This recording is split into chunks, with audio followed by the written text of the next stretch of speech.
The day my boss offered me $1 million to become her husband, I thought she was either desperate or completely insane. I was standing in her office, holding a resignation letter in one hand and a stack of unpaid bills in the other, when she calmly slid a contract across the desk and told me I could change my life by marrying her for exactly 1 year.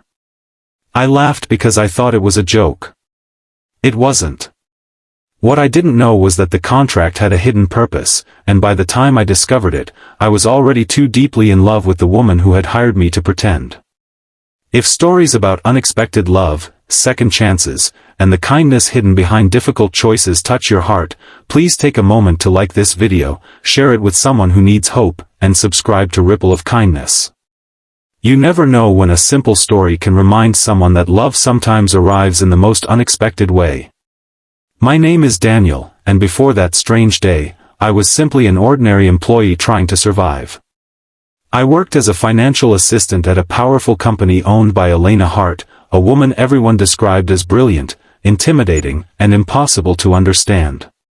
She was 36, successful, elegant, and always alone.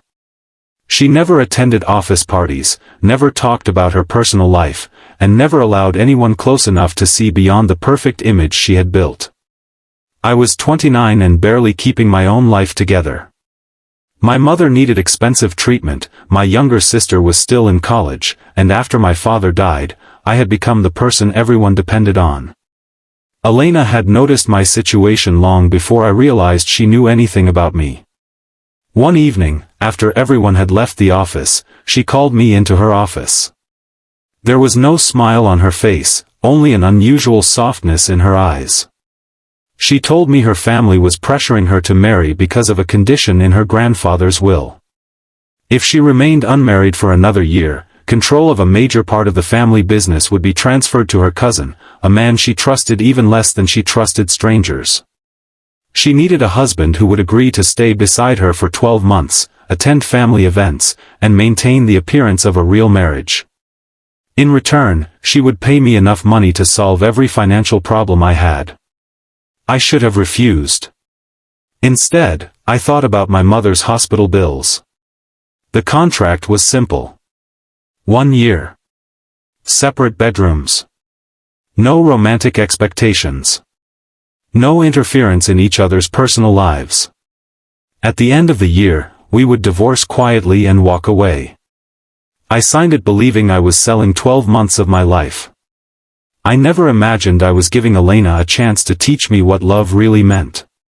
Our wedding was small, almost painfully formal. Her family looked at me as if I were an intruder who had somehow stolen a place that belonged to someone else.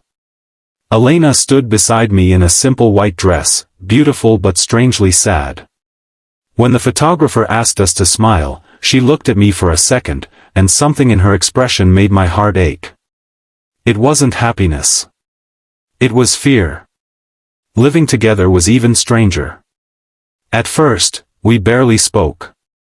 I slept in the guest room, she worked until midnight, and our only conversations were about schedules and family events. But little things slowly changed. I discovered that Elena hated thunderstorms because her mother had died during one when she was a child. She discovered that I always skipped dinner when I was worried about my family.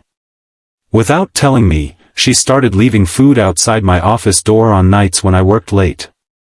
One morning, I found her asleep on the living room sofa with a book resting against her chest. For the first time, I saw the woman beneath the powerful CEO. She looked tired, vulnerable, almost lonely. I covered her with a blanket and walked away before she woke up. That was when I began falling for her. The problem was that I wasn't supposed to. Months passed, and our fake marriage started becoming real in ways neither of us admitted. We laughed together. We cooked together. We argued over ridiculous things. When my mother's health suddenly worsened, Elena drove me to the hospital herself and stayed beside me all night. She never complained about the uncomfortable chair or the cold coffee. She simply sat there, holding my hand while I waited for the doctor. When my mother recovered, I hugged Elena without thinking.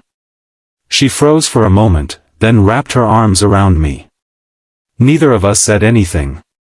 But after that night, everything changed. Elena began looking at me differently. And I began wondering whether she had forgotten the contract. Then, 3 months before our anniversary, I accidentally found an envelope in her study. It contained the original contract and a second document I had never seen before. My hands trembled as I read it. The document stated that Elena had already secured control of the company months earlier. She no longer needed a husband to satisfy her grandfather's conditions because the legal requirements had been changed. I felt betrayed. She had no reason to continue our marriage. That night, I confronted her. For the first time since I had known her, Elena broke down. She admitted that the contract had stopped mattering to her long ago. She had tried to tell herself that she needed me for business, but the truth was much harder to accept. She had fallen in love with me. She told me she had discovered the legal change months earlier, but she couldn't bring herself to end our marriage because every day with me had become the only part of her life that felt real. She was terrified that if she told me the truth, I would leave. She believed I would see her as nothing more than a lonely woman who had paid for companionship. I was angry. Not because she loved me, but because she had been too afraid to trust me with the truth. I packed my suitcase that night. Elena didn't stop me. She only stood by the door with tears in her eyes and told me that if I wanted to leave, she would respect my decision. Then she placed the original contract in my hand and said I was free. No money owed. No obligations. No pretending. I walked out. But love has a strange way of making silence louder than words. For 3 days, I tried to convince myself that leaving was the right thing.